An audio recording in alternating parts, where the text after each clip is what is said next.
शरीराला थंडावा आणि मनाला ताजेतवाने करणारे, ह्या उष्णतेमध्ये उन्हाळ्यामध्ये मस्त असं फ्रेश फ्रेश वाटणारे, झटपट होणारे, जास्त वेळ न लागता आणि अगदी थोड्या साहित्यात असे आज आपण दोन सरबत बघणार आहोत.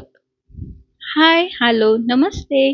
फ्रॉम इंडियन किचन मध्ये आपलं मनापासून स्वागत.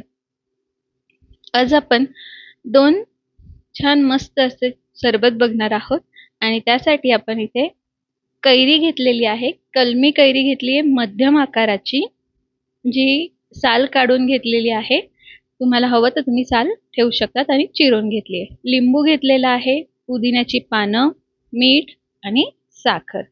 तर सगळ्यात आधी आपण इथे पुदिना घेणार आहोत.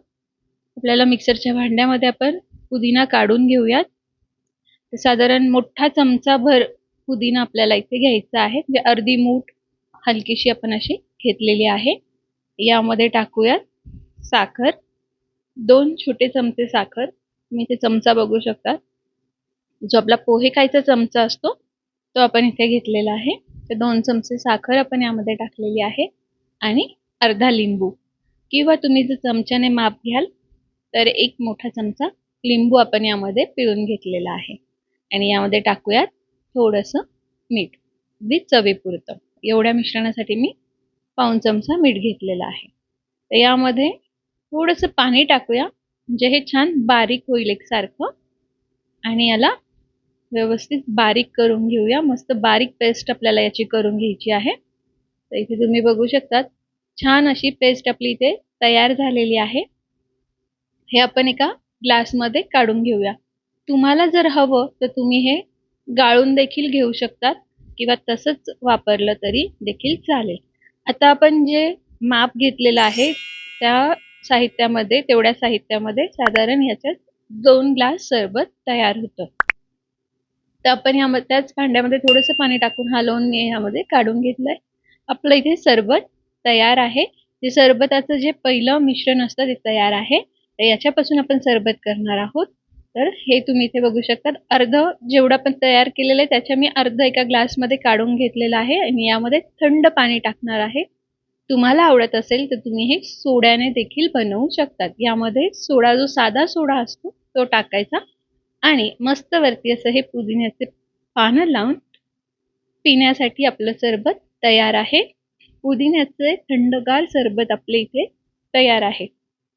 जसं मी सांगितलं तसं हे तुम्ही गाळून घेतलं तरी चालेल, म्हणजे जे थोडंफार पुदिन्याचं जाडसर असतं ते येत नाही.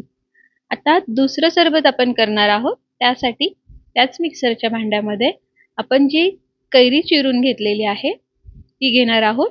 इथे ही कलमी कैरी घेतलेली आहे, मध्यम आकाराची. साल थोडंफार ठेवलेलं आहे, थोडंसं काढून घेतलेलं आहे. तुम्हाला जसं आवडेल तसं करू शकता. नाही काढलं साल तरी देखील चालेल. तर आता यामध्ये आपण टाकणार आहोत अगदी थोडासा पुदिना. यामध्ये टाकूया चवीनुसार मीठ आणि साखर टाकायची आहे आपल्याला. साखर मी इथे साधारण 3 चमचे टाकते आहे. कैरीनुसार तुम्ही साखरेचं प्रमाण कमी जास्त करू शकतात. जर कैरी जास्त आंबट असेल तर थोडीशी साखर वाढवली तरी देखील चालेल किंवा कमी केली तरी देखील चालेल. तर यामध्ये थोडंसं पाणी टाकूया आणि याला फाईन पेस्ट आपण याची बनवून घेणार आहोत. जी ही आपली मस्त इकडे पेस्ट तयार झालेली आहे. अगदी झटपट सुंदर रंग आलेला आहे, तुम्ही बघू शकता. पुदिना टाकल्यामुळे याची चवही वाढते आणि रंग देखील खूप छान येतो. ही अशी मस्त फाईन पेस्ट आपली इथे तयार झालेली आहे. ही आपण जसं जसं लागेल तसं तसं तुम्ही एका भांड्यात काढून ठेवलीत आणि वापरली तरी चालेल. आता आपण जे साहित्य घेतलेलं आहे तेवढ्या साहित्यामध्ये ह्यामध्ये साधारण 3 ते 4 ग्लास सरबत सहज तयार होतं. आता मी यामध्ये टाकते हे पोहे खायचा जो आपला चमचा आहे ते 3 ते 4 चमचे भरून यामध्ये आपण टाकून घेणार आहोत ग्लासमध्ये. मध्यम आकाराचा ग्लास घेतलेला आहे आणि यामध्ये टाकूया थंडगार पाणी. आपलं इथे हे असं मस्त ताजं ताजं पटकन होणारं कच्च्या कैरीचं सरबत तयार आहे. याला तुम्ही सजवण्यासाठी कैरीची फोड थोडीशी भरून त्याच्यावर मीठ आणि तिखट लावून ठेवली तरी चालेल, किंवा तुम्हाला जर हवं तर तुम्ही यावर देखील थोडासा मीठ आणि तिखट टाकलं तर मस्त चटपटीत आंबट गोड असं आपलं हे कैरीचं सरबत तयार होतं. तुम्ही देखील करून बघा.